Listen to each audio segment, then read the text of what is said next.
Happy birthday to you. Happy birthday to you. Oh, happy birthday, oh my Tracy. Happy birthday to you. Thank you. You're welcome. Oh yeah. Happy birthday to me. To Tracy. 39. 39. I wish I was still 39. That'd be nice. But know what I know now, and that would be nice, wouldn't it? Be nice to go back 20 years. Mm-hmm. Wow. Would be nice to go back 20 years. That'd be more than 20 pounds. It'd be nice to go back to that too. Oh yeah. So what did you do on your birthday? Worked in my garden, pulled weeds, spread compost, planted some seeds. Planted some seeds. Yep, I planted some carrot seeds and in the ground, and some sweet peas. And Chase and I mostly just did a lot of weeding and spreading compost. Did you run out of that compost? Oh Lord, no. We got a giant pile out there thanks to yeah, you. it rained on it, so I'm sure it was a lot heavier to work with. It was heavy. It was. But it's good stuff. And I had a bit of a adventurous day today too. Like what? Can't leave her at home. I got stuck. Oh my God. I got my truck stuck.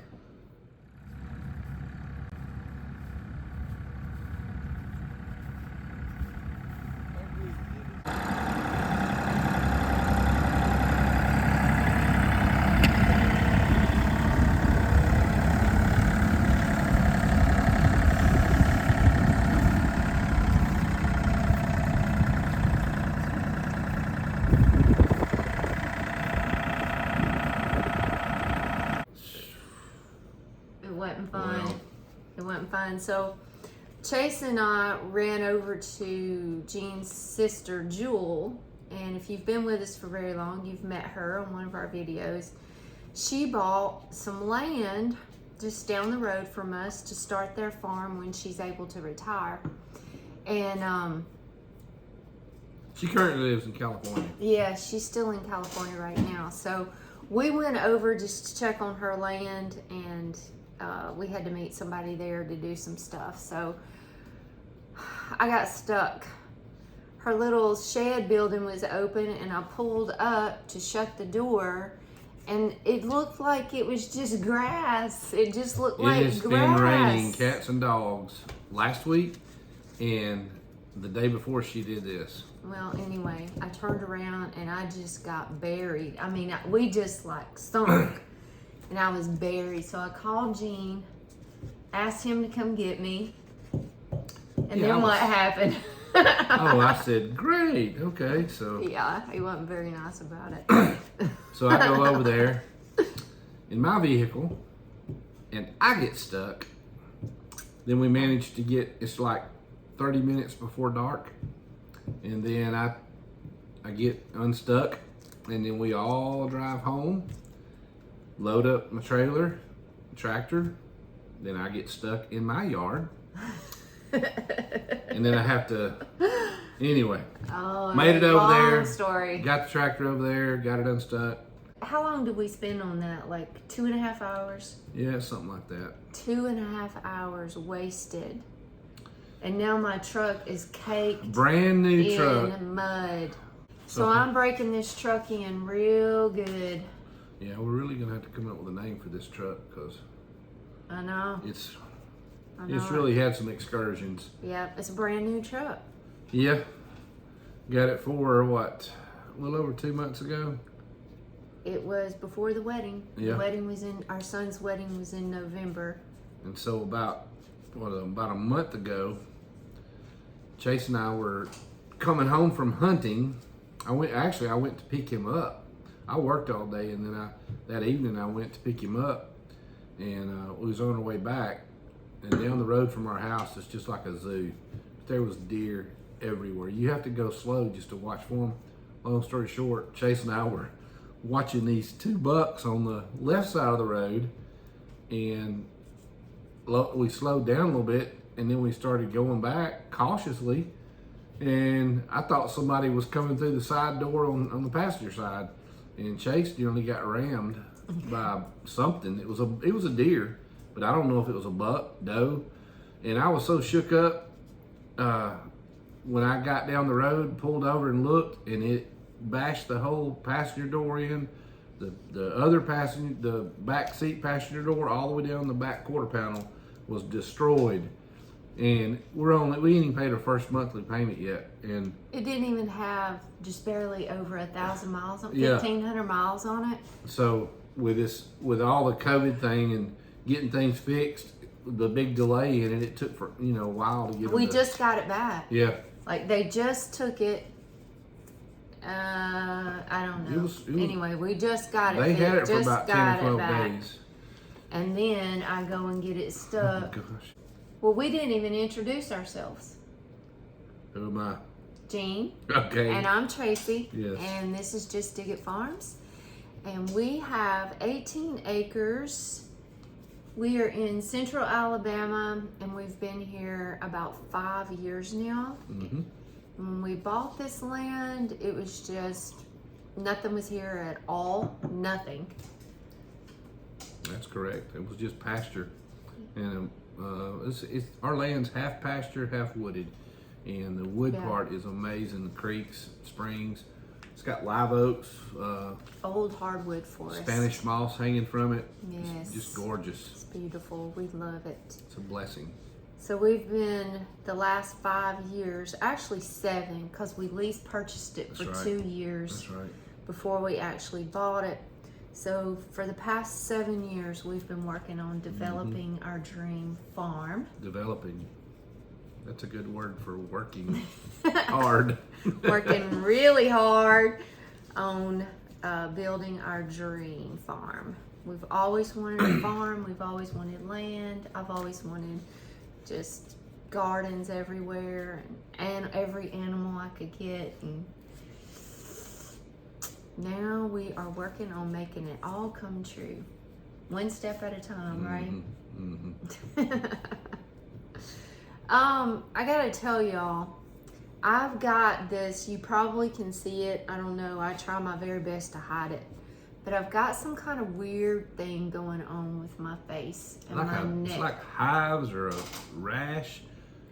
I don't know what it, like right now I am on fire. Like I feel like I'm lit up on fire. And what's crazy is it's just from her neck up. It's not the back of her neck, it's not on her scalp. I don't know if y'all, let me see if y'all can see it. I don't know if you can see it or not, but my whole entire face. It's almost like a poison ivy oak, but it's not, because it's not weepy. It's not like bumps that anything comes out of.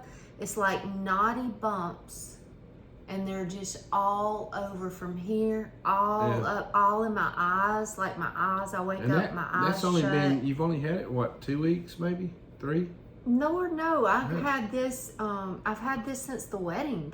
That's right. Well, the day before the wedding, I broke out in this spot right here. Well, we thought it was where she had a rash after she picked some okra back in the summer. That was in the summer. And she had a rash break out on her face, and we thought, yeah. And then the day before the wedding, we harvested muscadine vines out in the woods for the decorations, and that night, all this right here was broke out and wept up and swollen. My whole face was swollen. And I thought maybe I got into poison ivy or something, poison oak or something. But then it started going away, and then it wasn't a week later and it was just flamed up. Like it just spread all over my whole face and my whole neck. It's even on her.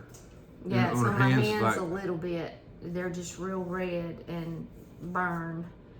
And in the beginning, it wasn't burning and it wasn't itching, but now it itches like crazy and it's like on fire. She's even like changed her makeup and tried not wearing makeup. Everything. I've done detoxes. I mentioned this a little bit in the beet. Look at this. I got wine on my shirt. In the beet detox video that I did, that I was trying to do detoxes because I thought maybe it was something internal causing I was allergic to or something. So I've done detoxes, I've changed makeup, I've changed soap, shampoo, cleanser, everything, laundry soap. I've quit using like all my vitamins and supplements. I've done everything I know to do. I even broke down and went to the doctor, and I don't really do doctors that much. So I broke down and went to the doctor twice, which gave me steroids, which I find out later. I went to a surgical dermatologist finally. I found a really good one, and I went to them and went to her, and she said that steroids is the worst thing you could be doing for it. Right. And they gave me some cream, and she told me that this is called Perioral Dermatitis. Never heard of it before in my life. She said it's super stubborn, super tricky to get rid of, and the only thing that they know to get rid of this is doxycycline. 3 months of being on an antibiotic. 3 months. Which completely destroys all your gut flora, your gut health that I've worked for years to rebuild after being sick for a while. Anyways, so that's where I'm at. If any of you know, I'm desperate here because this is horrible. I mean, it's just, I am just covered, and it's ugly, and it's horrible, and it's depressing.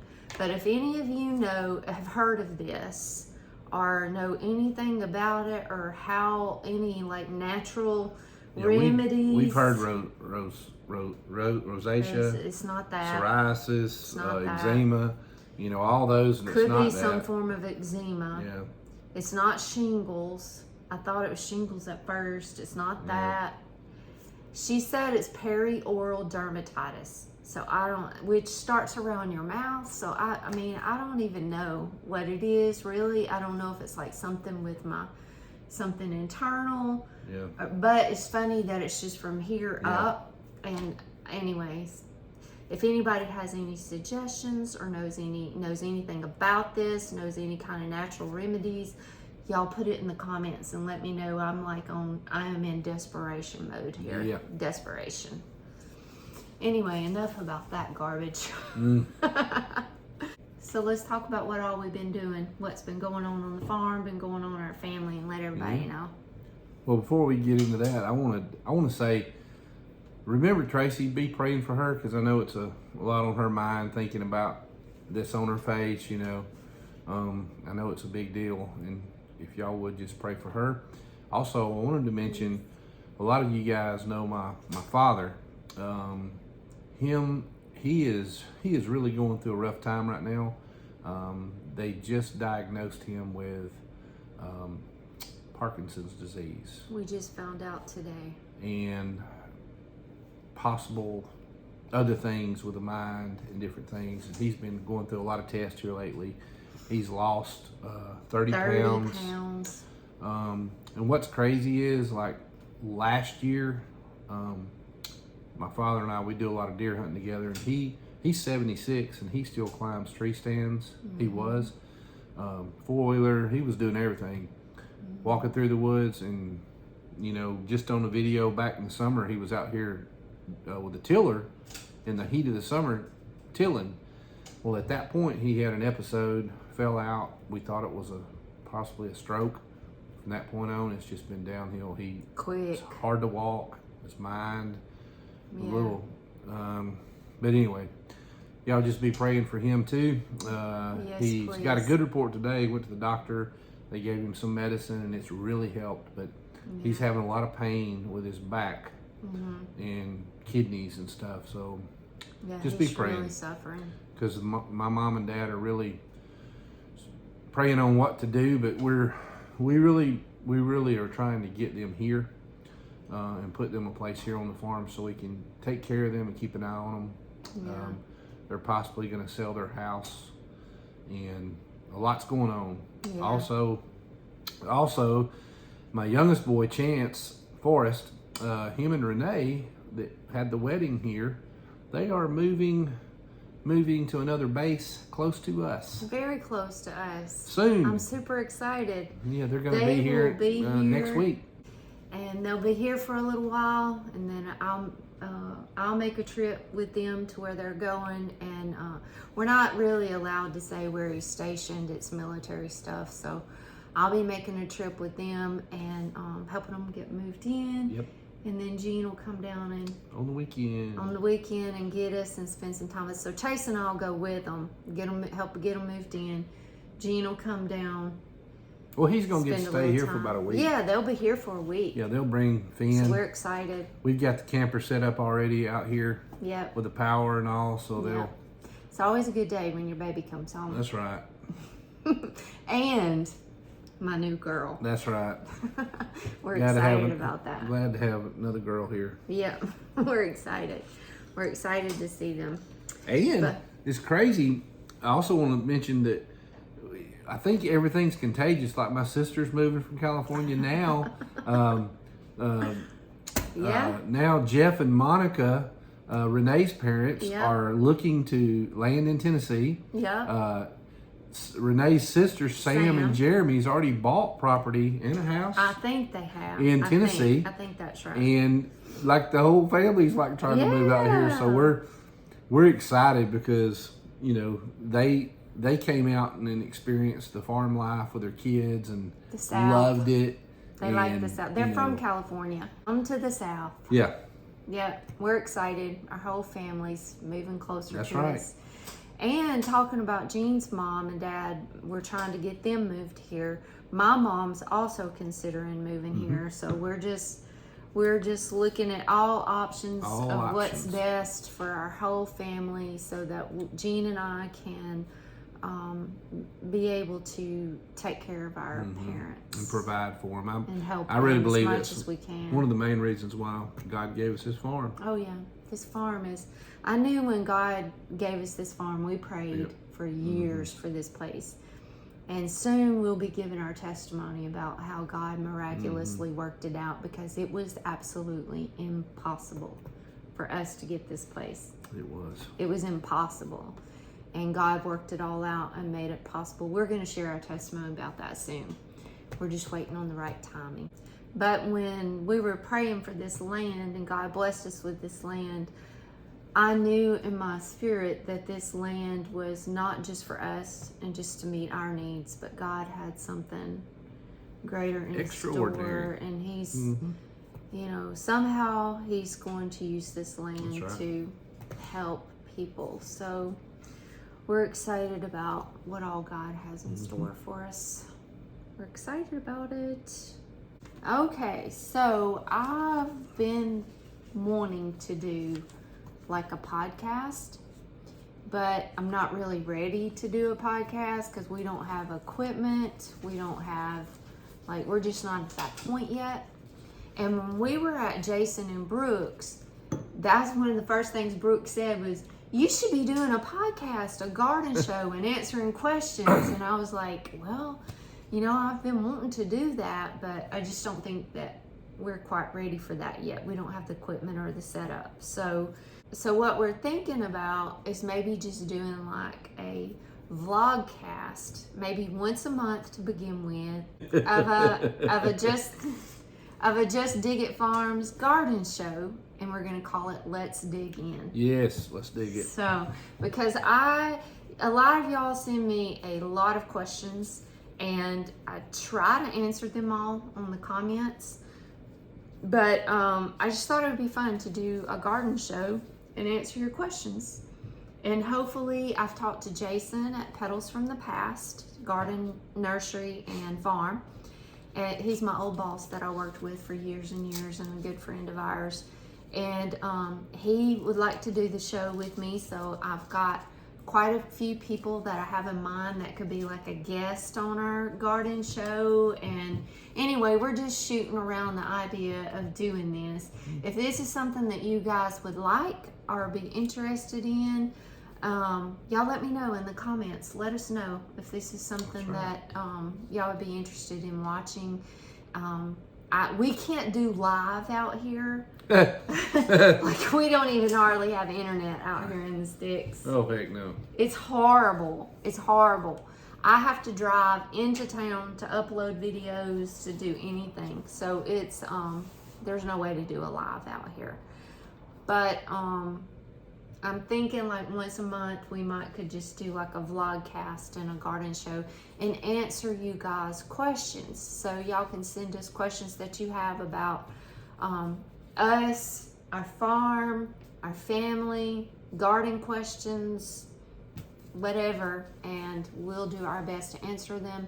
And I've told people throughout my landscape design career and everything that if I don't know the answer, I know the people who do know the answer, and I'll find it for you.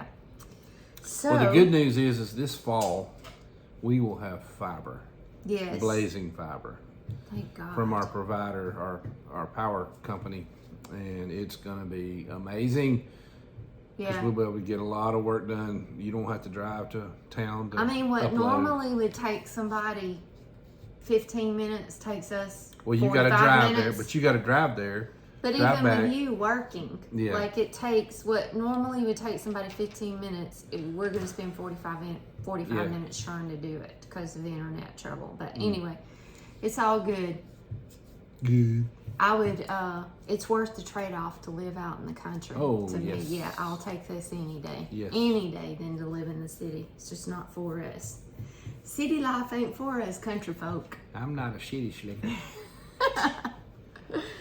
All right, let's get into some questions. I got a lot of questions here. Probably not going to be able to answer all of them, but I'm going to do my best. Do you want me to read the questions? Yes, can you read the questions? Oh my gosh. You give me the first one, you give me a name. Jeraine? No, it's J. Crane. I think that's her. I think that's her first initial and her last name. J. Crane. I think. Sorry. Yeah. Which seeds can be sown directly in the ground in February in Zone 8? Okay. So just because we share the same growing zones. What zone are we? We're zone 8A. Oh, 8A. We're 8A. Okay. We're Central Alabama and we're zone 8A. But and she says on here that she's in zone 8 too. But just because we share the same growing zone doesn't necessarily mean that we'll have the same planting schedule. Let me explain myself. So growing zones are based on the average winter temperatures in your region, in your zone. And ours is about, we're zone 8A, Central Alabama, and our average winter temperature is about 15 degrees Fahrenheit. Minimum. Yeah, minimum. 10 to 15 degrees Fahrenheit is our average minimum winter temperature. And if you're growing annuals, like annual bedding plants, annual flowers, annual vegetable plants or herb plants, the zone really has no play on that at all. What determines that of when to grow what seeds or what annuals is your first and your last frost date. And we can have the exact same zone and be in the exact same growing zone, and your last frost date could be totally different than my last frost date. So what you need to do when you're sowing seeds directly in the ground, or you're getting ready to plant your seeds for annuals, is you need to first find out your first and last frost date, because that's what determines what you should be sowing and planting now. And the way you do that, I go to Farmer's Almanac. Usually ours is the Easter weekend. Yeah, that's usually what we go off of. Yeah. That's the old timers thing, is don't plant till after Good Friday, because you're always going to have a freeze, and we always do. But to find out your first and last frost date, just go to Google Farmer's Almanac, type in your zip code and your closest city, and it'll tell you what your first and your last frost dates are. And then when you get your seed packet and it tells you, plant, usually the back of your seed packets, some of them don't though. Sometimes you have to look it up. But the back of your seed packet should tell you plant 4 to 6 weeks before last frost. So you want to find your last frost date and count back 4 to 6 weeks. And that's how you know when to be sowing something. It also depends on if you live in a microclimate, because I can look on my phone app for the town we live closest to, which is not far, and it'll say, just for instance, it'll say 40 degrees low. Well, it'll hit, let's just say 35 degrees. Well, it'll be 32, 31 here. We'll have a hard frost outside, but you can go right up the road and it's 35, because when I leave in my car, you can check it. But it's always about 3 to 4 degrees colder here. Yeah. It sets in this river bottom, in this little depression we're in like a bowl. And you could be in a microclimate. So if you are, you need to pay attention to that too. Yeah, and that's just something that you have to figure out and learn from observation. That's right. And figuring it out, because like when we first bought this property, we planted some blueberries before we even moved here. And I always went off of, I was still working at Petals from the Past, and I always went off of what we did there. So if we were protecting plants there, then I needed to protect plants here, because we're further south. We're further south. We're a lot further south, really. So I thought we were, pretty safe. I could just go off of that. But every year our blueberries would get that late frost and it would nip them. Yeah. And so we started tracking it and figuring it out and talking to people, and they said that this is actually called the bottoms here because we're in that dip like he was talking about. And the difference between 35 and 32 is a matter of frost, and the frost killing the plant or damaging the plant or stunting the plant, hitting the buds and causing them not to fruit or whatever. Just a few degrees can make a giant big difference. So, and the only way we could know that was just observation and figuring it out and tracking it ourselves. So that's definitely right. You need to figure out what's actually happening on your property. So, but the first and last frost dates, that's not a guarantee at all. Because like our last frost date is March 25th and our first frost date is November the 11th. And really March 25th, we could have a snow for all we know. We've had them in April. Usually we have a late frost. So I would never put a tomato plant out on March 25th.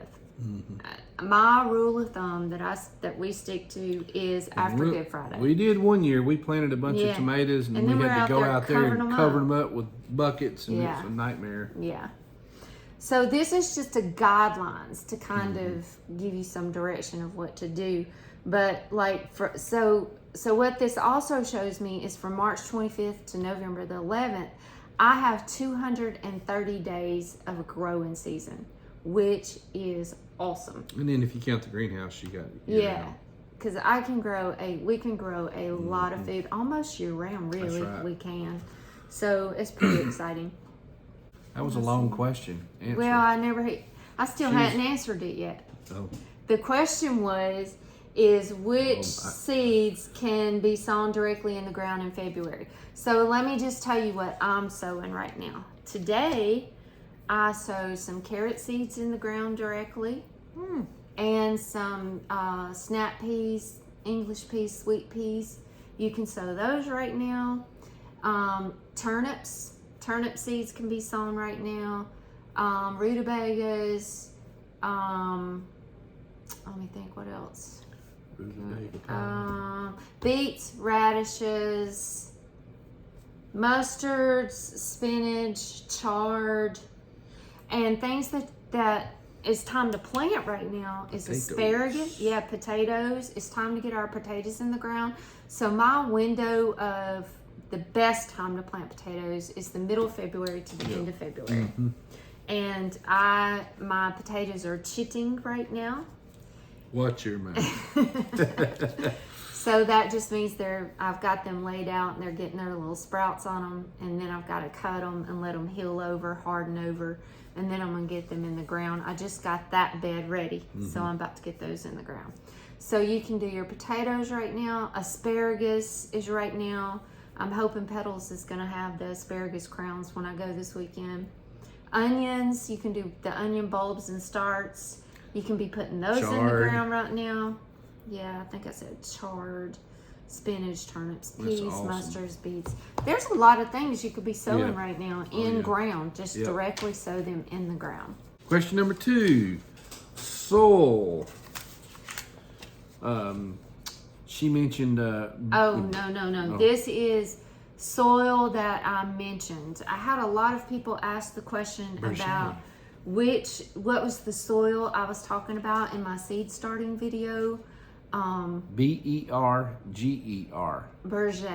Borage. That's Borage, and it is BM1.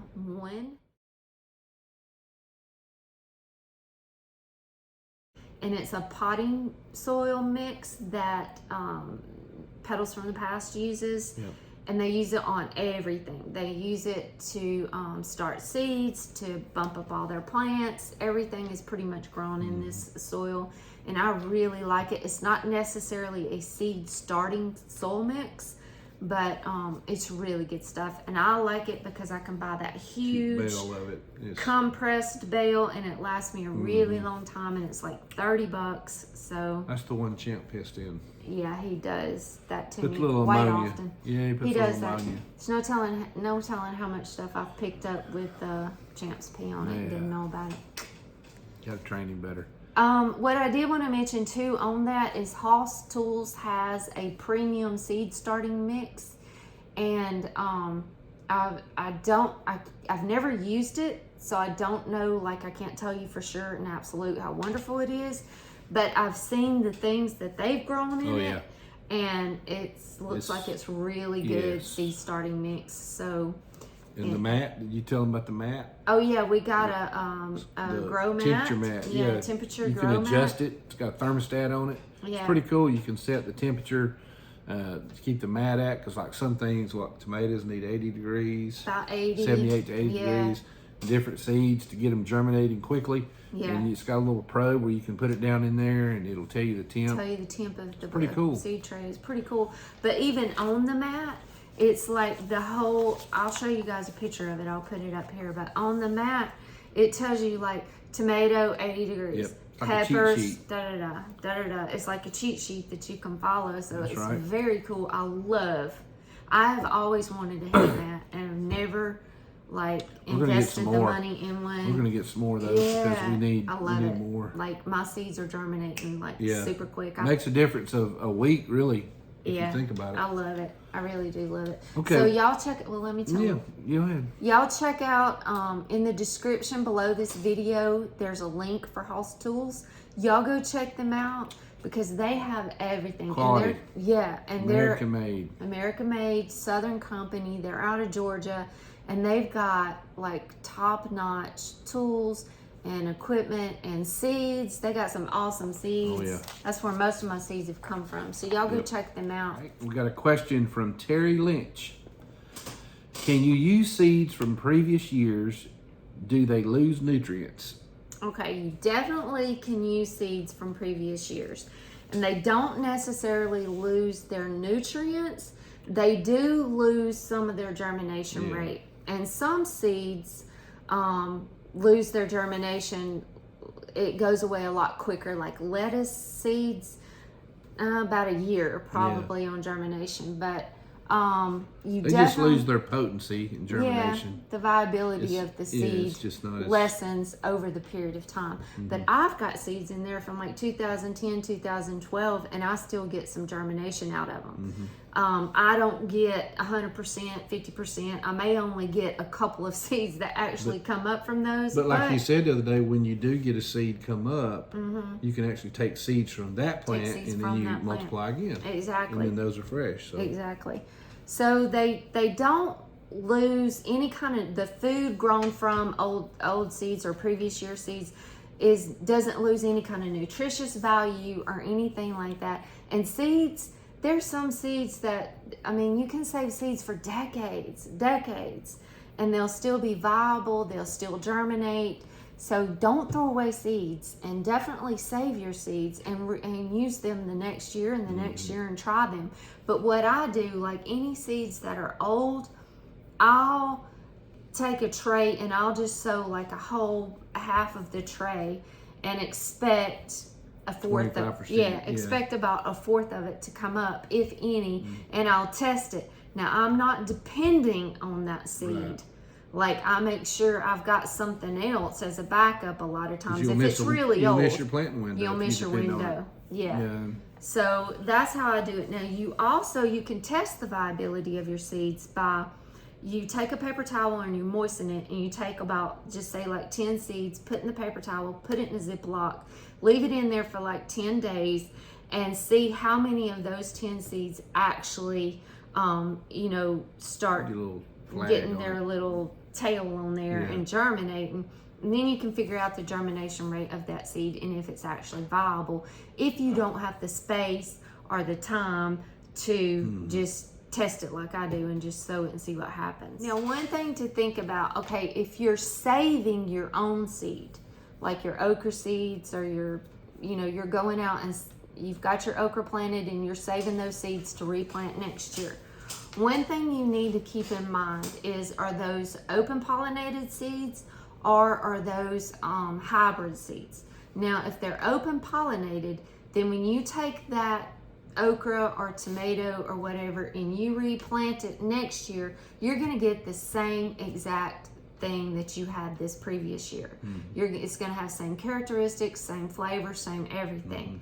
But if it is a hybrid seed, and you save that seed and you plant it next year, you'll get the okra or the tomato, but it has some genetic mix up to it, and it won't, it could totally taste terrible. It could actually be wonderful. You just don't know what you're gonna get. It's not gonna be true to what it was. So keep that in mind if you're saving seeds from the previous year. Okay, we got a question number 4 is Leah from the great state of Texas. Hey, Leah. Yeah, how you doing? What do you use to feed the plants ornamentals and vegetables, and when to apply? Okay, so if you're talking about seedlings, starting seedlings, what we do is when that little seedling that comes up gets its second round of leaves on it, that's its true leaves. When it gets those, then I start fertilizing with fish emulsion. I just use fish emulsion. Smells great. I do. I'm weird. I do like the smell of it. I'm a little weird, God. but I love the smell of it. It reminds me of a greenhouse. Yeah. But I use fish emulsion or fish and seaweed emulsion. A lot of the fish emulsion that I use, I get from Petals from the Past, and it's the Neptune brand. But Haas also has fish emulsion, and it's called Liquid Fish. So I'm gonna give that a try too. I'm gonna order some from them and give that a try.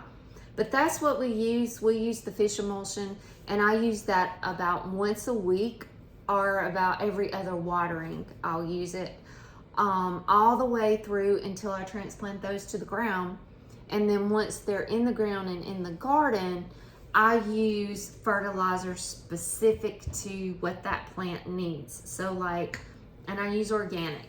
So mostly it's just a matter of compost is what we use.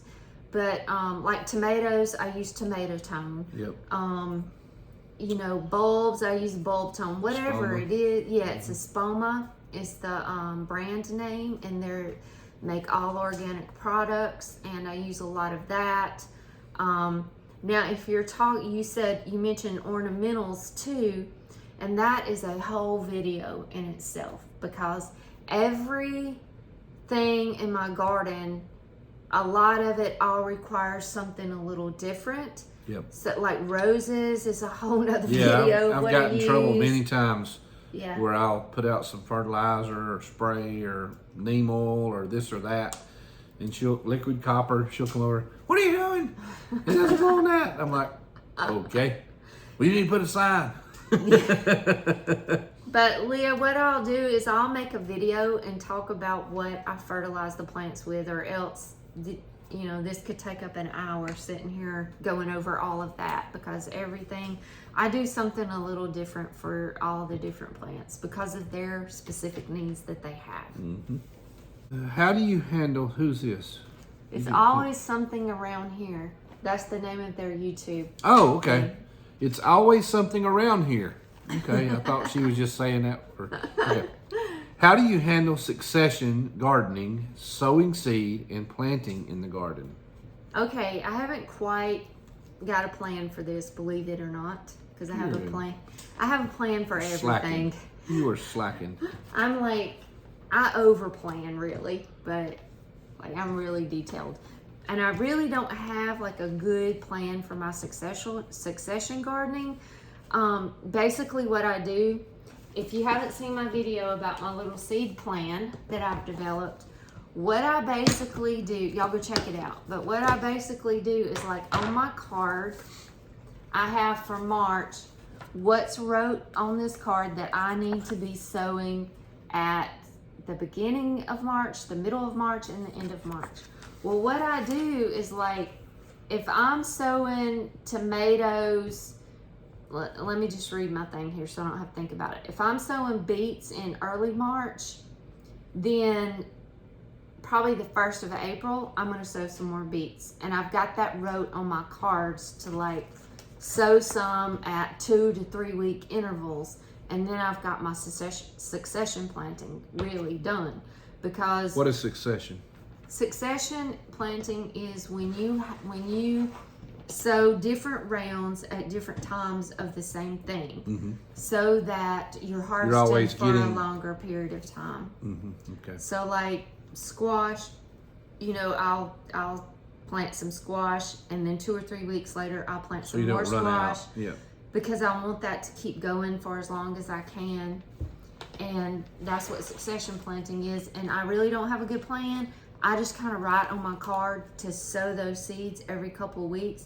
But then what happens is if it's indoor sowing, then I end up with all these plants and not enough garden space, and I have to just start plugging things in to make it work. So I've got to get better and, like, create a really good managed plan on that. Okay, question 6. Sherry Simpson. Concerning crop rotation. Oh, you said another whole video on this topic. This is definitely a couple of whole videos on this. So how do you decide which beds to move crops to? What is the criteria and why? So crop rotation is simply planting vegetables in different spots every growing season. Keeps the bugs out of them, don't it? It confuses them. Confuses the pest. It helps your soil to be healthier soil. And of course, if you have healthy soil, you have healthy plants. But different plants require different nutrients. And by rotating your crops and planting something different each season in the different beds, different plants are requiring different nutrients from the soil. When you plant something in the soil, in the bed, it's depleting that soil. Like potatoes. So you want to rotate your crops and not plant the same thing in that bed each time. And that's what crop rotation is. And what's your criteria? Why? Well, it helps with disease issues, pest confusion, nutrients in the soil. It helps your soil stay healthier. So in my crop rotation plan, which is I've made a crop rotation plan. It's actually for quite a few years, but you can see, like, on one side of this was, actually this is this year's. Wow. And this is next year's. And you need to do that because and I've got last year's too, so that you can see what was planted in the bed before, and you make sure you don't plant that same thing in that bed this next year. What you really want to do is make sure you're not planting the same families in the bed. So, like tomatoes, potatoes, those are all in the nightshade family, and you don't want to plant potatoes behind tomatoes. So you have to kind of know what your families are. You have to know what your family's needs are. Where's a good book to read about that? Where did you? I just did a lot of research. I don't really know of a good book, but I'm working on writing a crop rotation schedule for people. I'm trying to create the perfect garden journal, and within that garden journal, I'll have a crop rotation guideline to go by for everybody. But one thing, like in my crop rotation plan, what I do, first of all, is I try to make sure I don't plant the same thing in the bed twice. I try to make sure I'm rotating all my families, and I always put a cover crop within the rotation, within the year, sometime within the year, whether it be a summer one, a fall one, a spring one. Sometimes I try to put a crop rotation in within the year in the beds and rotate it as well.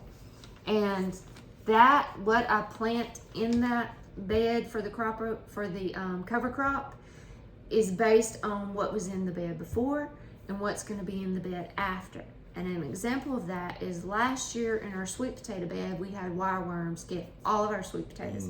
Every one of them, didn't even get one sweet potato, and had buckets and buckets and buckets of sweet potatoes. They had wireworms. So this fall and winter, we did a cover crop of Kodiak mustard. That's right. To try to Beautiful. help. House tools seeds. House tool seeds. It was great.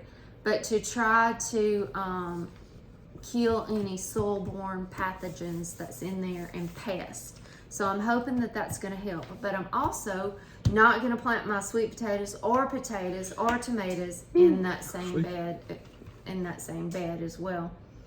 And things like your brassicas, anything in your brassica family, they're like super heavy feeders.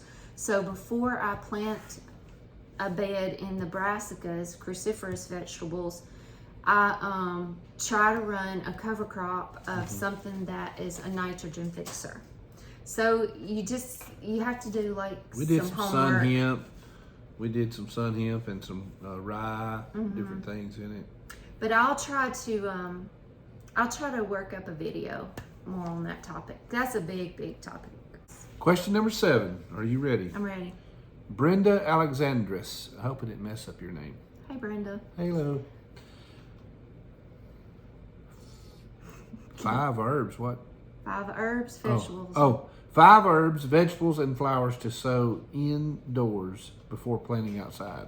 Okay. Herbs that I sow indoors before transplanting outside would be definitely basil, dill, parsley, oregano, sage if I need some, chamomile for sure.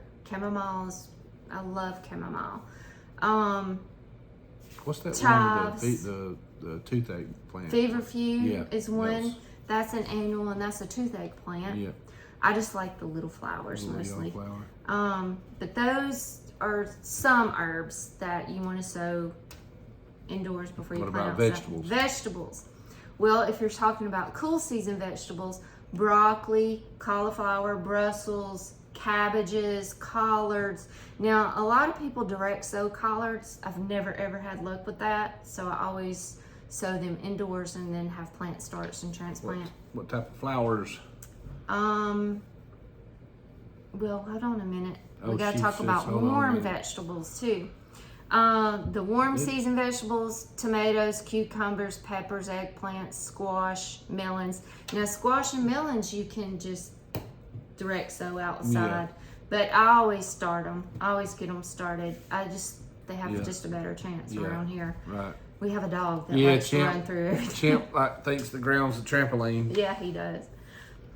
All right, flowers. Borage, calendula. Ooh, I like calendula. Yep, I love calendula. I put some on my face, can you tell? Yeah, I've even tried that on this. It's not working. Borage, calendula, nasturtiums, the roselle hibiscus. You can make rosa de hibiscus tea. Do not like that. I love it. We found that in Guatemala. Jean hated it. I left it in Guatemala. Marigolds. Now, marigolds you can direct sow and they'll come up just fine, but I like to start mine too. I do both. Snapdragons, bedding flowers like pansies. You would want to probably start those indoors. Wildflowers, you can start them indoors, or you can sow them, just direct sow your seeds for those. There's many. We could talk about that for days too.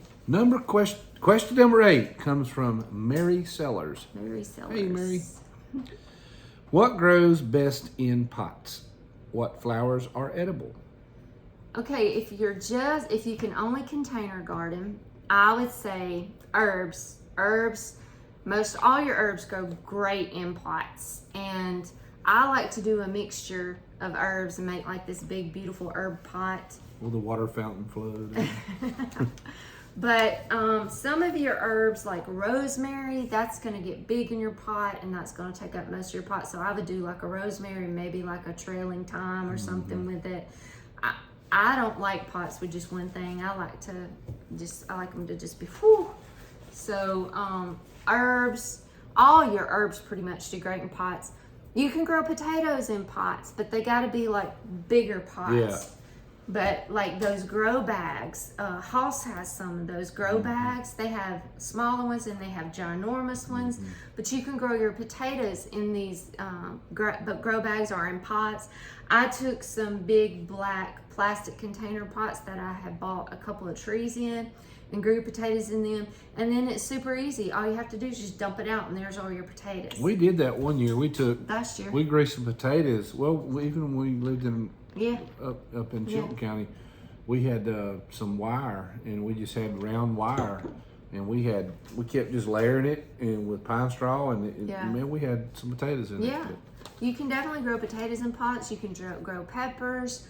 Gosh, I don't know. I think pretty lettuces, squash. I like to plant up salad bowls. So like lettuce and spinach and some nasturtiums, because nasturtiums are really good, like peppery flavor, and you can pick those pretty flowers and put them in your salad. So I like to plant up like salad bowls with all these different things that you could put in your salad, a couple of herbs, and those are fun to plant. Yeah, especially if they got the flower-eating stuff that hummingbirds love, because man, you can have a show out there. Yeah, very cool. Oh, and tomatoes. But now, if I was going to plant tomatoes in a pot, I probably would do determinate tomatoes, some kind of determinate variety. Determinate tomatoes, they grow aggressively. They grow very quickly.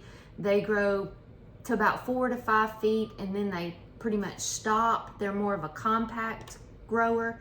And once they stop growing, then they start putting on all of their tomatoes, and they put them on, and then as soon as they're finished growing those tomatoes, then they die and they're done. They're over with. And that's a determinate tomato.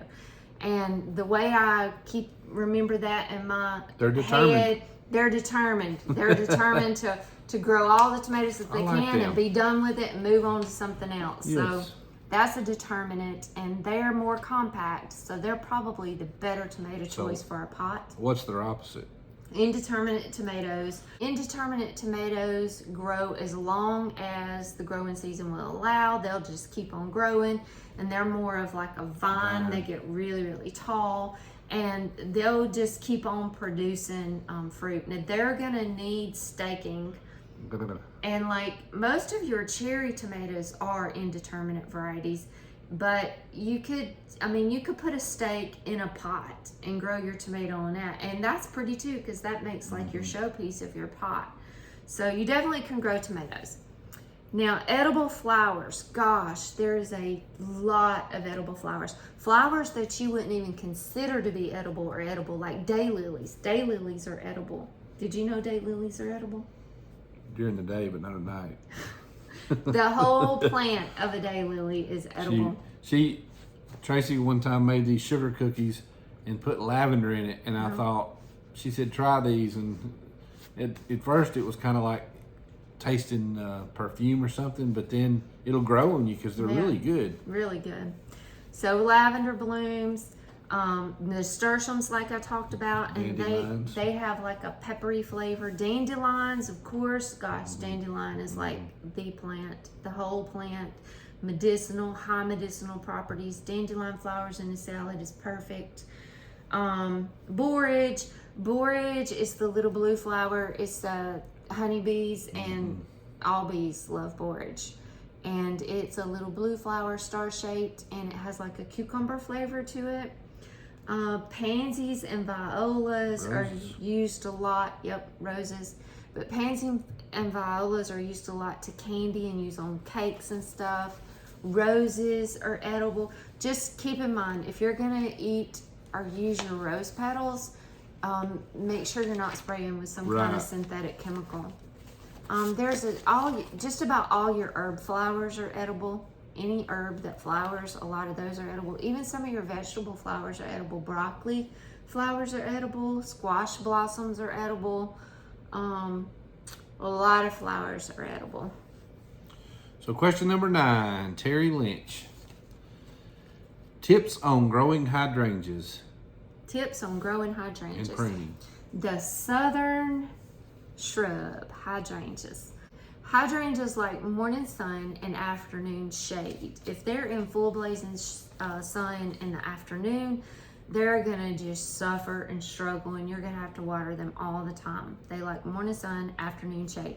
Now this is the old macrophylla hydrangeas that I'm talking about, the big mop head hydrangeas. That's the kind of conditions they need. Now if they all like well-drained soil. But now if we're talking about the paniculatas, which are like your limelights and little limes. Annabelle. No, Annabelle's different. Oh. The paniculatas would be like your limelights and limelights. We got those out front. Yeah, we have those out front. They like full sun. Full sun. If they're in the shade, they're not going to do well. And then you have like the arborescens, which would be Annabelle, Incredible, all of those. They can take sun. I find that they do better with morning sun and afternoon shade, but they can take full sun. We have one planted at Petals in the demonstration garden, and it got full blazing afternoon sun, and it was gorgeous. So they can take sun. Did I miss anything? Those are the 3 main ones that most people are interested in. What about the pruning? The pruning, the hydrangeas. Okay, so some hydrangeas bloom on the old wood and some hydrangeas bloom on the new wood. So if they bloom on the old wood, you're going to want to prune those right after they finish blooming. If they're varieties that bloom on the new wood, then you'll want to prune those in like winter or early spring. So the old-fashioned mop heads, macrophyllas, and the oak leaf hydrangeas, those all bloom on your old wood. So that means you're going to want to prune those right after they finish blooming. Now your paniculatas, your limelights, your Annabelles, those all are going to bloom on your new wood, so you can prune those late winter, early spring. Now if you on those old-fashioned, I just wanted to mention this, on those old-fashioned macrophyllas, a lot of times, well, all the time, the color of them, like the blues and the pinks, Yes. they're determined by The pH. the pH in the soil, your Story. acidity. Yeah, the story about that is my grandmother, Britnell, she told me one time, she said, look, if you need more color, she said, just go get some old nails, old rusty nails, and put them right at the root ball. Mm-hmm. And you stick them in the ground, and sure enough, they love iron, which basically that's what rust is. Yeah. And it would change the color, have the vivid purples, the Yeah. pinks, and it would just make a beautiful hydrangea. Yeah, we did that in our old home. Yep. But the more acidic your soil is, they're going to be blue. Mm-hmm. The more alkaline your soil is, they're going to be pink. And if it's like a purple color, you've pretty much got pH neutral soil. 7.0. So you can kind of figure out your soil, do Yeah. a soil test by planting hydrangeas. And if you've got a pink hydrangea and you want it to be blue, you can add aluminum sulfate, and it'll be, or sulfur, wettable sulfur, sulfate, and it'll be blue. And if you've got a blue one and you want it to be more pink, you can add lime, and it'll change it to that. But growing hydrangeas, there's some diseases that they get, like some rust spot and spots that they get, and about the only thing you can do with that is like a fungicide to spray with that. But a lot of times people don't get the blooms on their hydrangeas because they've pruned at the wrong time. So I hope that helps you, Terry. I hope that helps answer your question. All right, we've about got everybody answered here. Thanks for those questions. Yep. thanks, guys. I hope that was helpful. And if you have any other questions, anybody got gardening questions, let us know, and we're going to try to do another one of these Just Dig It Farms, Let's Dig In garden shows again next month. And then y'all can have a glass of wine with us. Yep. Cheers. And happy birthday. Thank you. I do want to mention again, and I've mentioned this on just about every single video, and I plan to keep mentioning it until the event, because we would love to meet as many of you guys as we possibly can. But we are having... When is it? April the 23rd. 23rd. April 23rd. It's a Saturday from 9 to 5. Petals from the Past, garden, nursery, and farm. I used to work there for almost 12 years. And every year they have an event called Antiques in the Garden. Fabulous event. Love, love, love it. They have all kinds of antique vendors, collectors, artisans are all there, set up all over the gardens. Music playing, food trucks. The gardens are alive and beautiful. It's just a wonderful time. It's all weekend, 22nd, 23rd. But on the 23rd, we're going to be there. We're having a YouTubers meet and greet on that 23rd from 9 to 5. And there's going to be a hoedown. 7 of us there. That's right. 7 YouTubers there.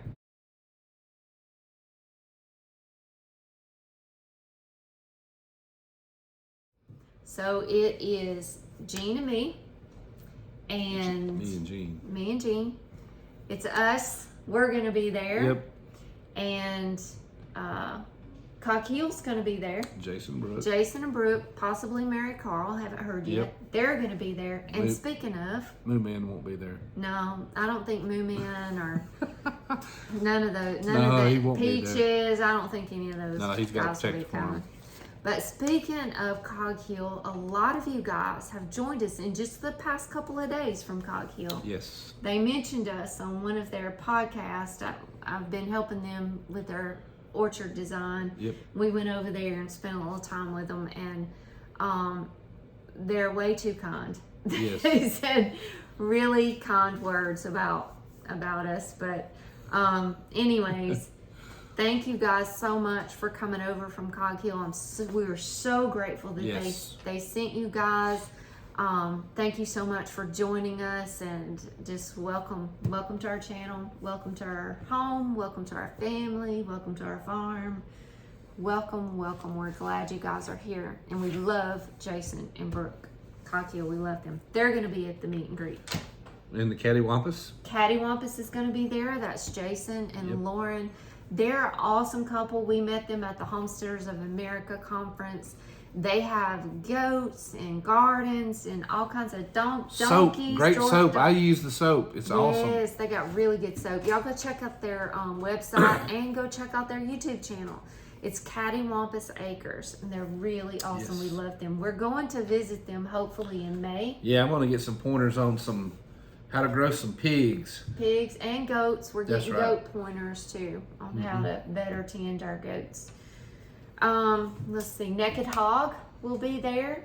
That is Wes and Angie Blair. Yep. And Wes also works for Hall's Tools.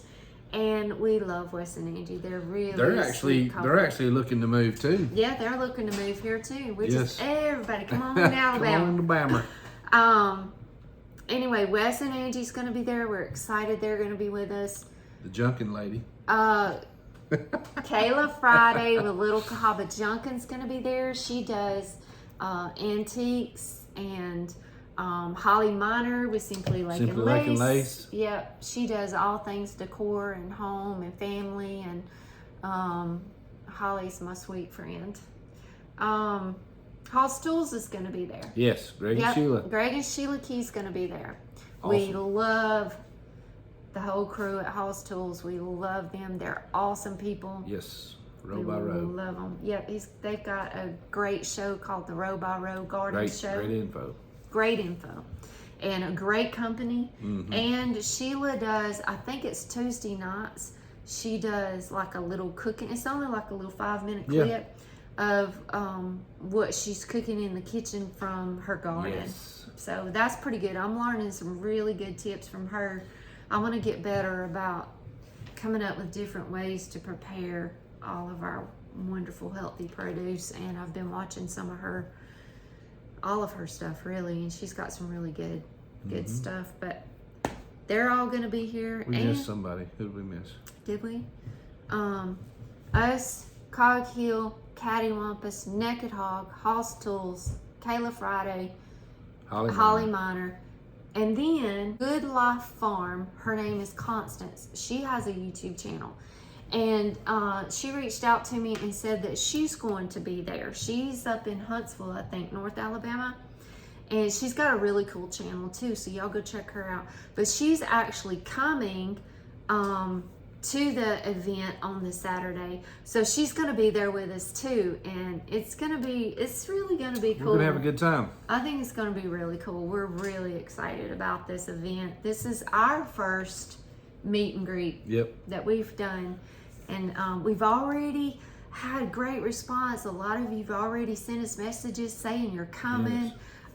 Miss Phyllis Cat and her husband, she reached out to us and said she's coming all the way from Texas. I had suggested the first time I mentioned it that if you're not from this area, we're on the way to the beach, so y'all go ahead and plan a beach trip and just stop by and see us. And she said she's taking my suggestion, and that's what they're doing. So she's coming from Texas, and she sent us a sweet little gift. Yes. First she sent Gene, well, she sent both of us, but he's the tool guy. Stainless steel zip ties. Yeah. And I used them this past weekend. They're awesome. She sent me the fastener tool with it, me and Tracy, and the stainless steel zips, and they are amazing. Yeah. Just took a little while to get used to it, and boy, they're so strong. I'm excited. And I don't know how we didn't know that there was such of a thing. Yeah, my goats try to chew it up, so. But y'all have mentioned to us, a lot of y'all have mentioned to us that there's a such thing as stainless steel zip ties.